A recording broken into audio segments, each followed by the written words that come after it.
Assalamualaikum warahmatullahi wabarakatuh. Dalam video kali ini aku mau membahas tentang kisah mistis sekitar Pangeran Diponegoro sebelum meletusnya Perang Jawa.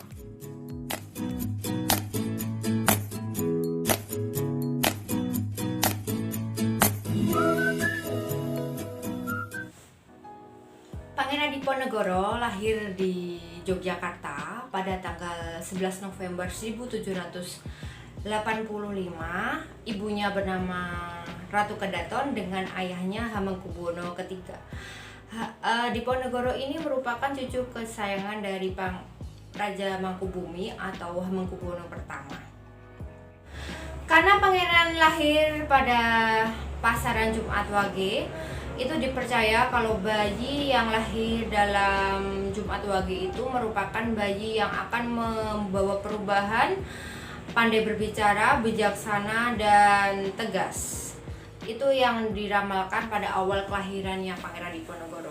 Dan pangeran lahir pada waktu fajar atau waktu sahur seperti Bung Karno ya. Makanya Bung Karno juga mengatakan putra sang fajar karena beliau lahir waktu sahur juga, waktu bulan Ramadan.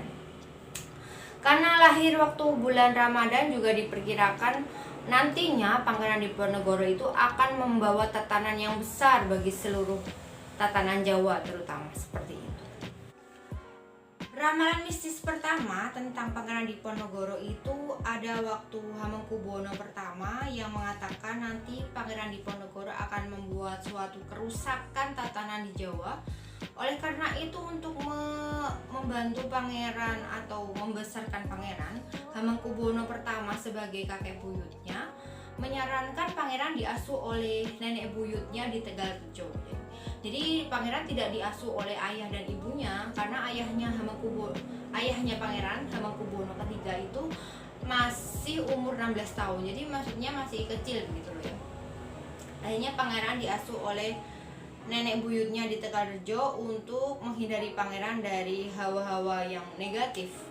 Dan kisah mistis atau cerita ramalan selanjutnya itu juga datang dari Sultan Agung yang merupakan Raja Mataram, penguasa Mataram Islam pada abad ke-17. Dulu sebelum Sultan Agung dikalahkan oleh Belanda, Sultan Agung itu pernah berkata bahwa nanti suatu saat di Jawa juga akan muncul seorang Ratu Adil yang menghancurkan tatanan Belanda dan membuat baik kembali tatanan Jawa seperti semula. Kisah mistis yang selanjutnya yaitu pangeran itu waktu umur 20 tahun itu suka melakukan perjalanan ritual kayak keagamaan ya, berjalan kemudian mengunjungi pesantren-pesantren, kemudian mengunjungi pondok-pondok, mengunjungi masjid. Beliau juga makan dan berpakaian seperti layaknya santri seperti itu. Pada umur 20 tahun itu Diponegoro juga melakukan suatu semedi atau tirakat seperti itu. Dan pada saat tirakat itu beliau menurut di Babar Diponegoronya itu beliau ketemu dengan Sunan Kalijogo yang pada situ juga sudah meninggal ya pastinya. Bertemu dengan Sunan Kalijogo mengatakan bahwa nanti kamu yang akan meneruskan kekuasaan di Jawa atau nanti Pangeran Diponegoro lah yang akan menjadi penguasa Jawa. Pada tahun yang sama, tahun 1805 dan ketika pangeran berusia 20 tahun, pangeran juga suka berkeliling ke makam-makam raja-raja di Imogiri.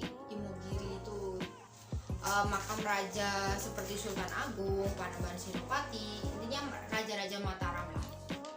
Beliau kemudian bersemedi dan berdoa, kemudian tirakat.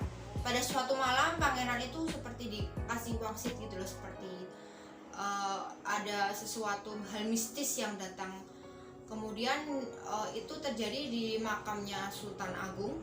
Di makamnya Sultan Agung itu terdapat bercak darah yang besarnya seperti satu piring gitu ya, banyak sekali bercak darah.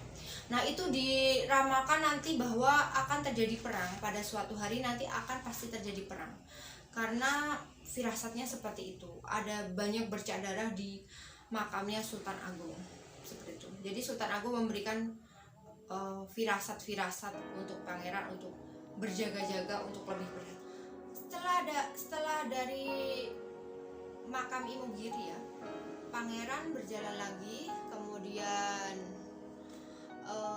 sampailah di pantai selatan. Biasanya semedinya para raja Mataram itu kan di Parangkusumo. Jadi Parangkusumo itu di dekatnya Parangtritis.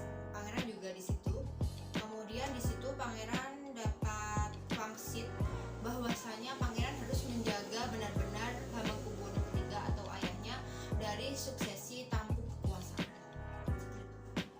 Jadi kehidupan pangeran sebelum pecahnya perang Jawa itu banyak sekali mitos-mitos atau mistis-mistis yang terjadi di dalam hidupnya.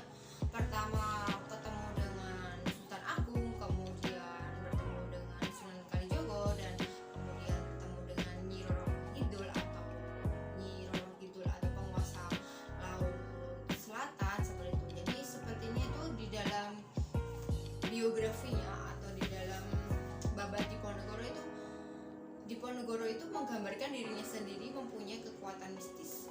Selain itu di dalam bukunya Peter Carey juga, dan yang merujuk pada bukunya Pangeran Diponegoro, Babad Diponegoro, itu juga menulis hal yang sama, bahwa sejak lahir itu memang pangeran itu penuh dengan hal mistis yang ada di sekeliling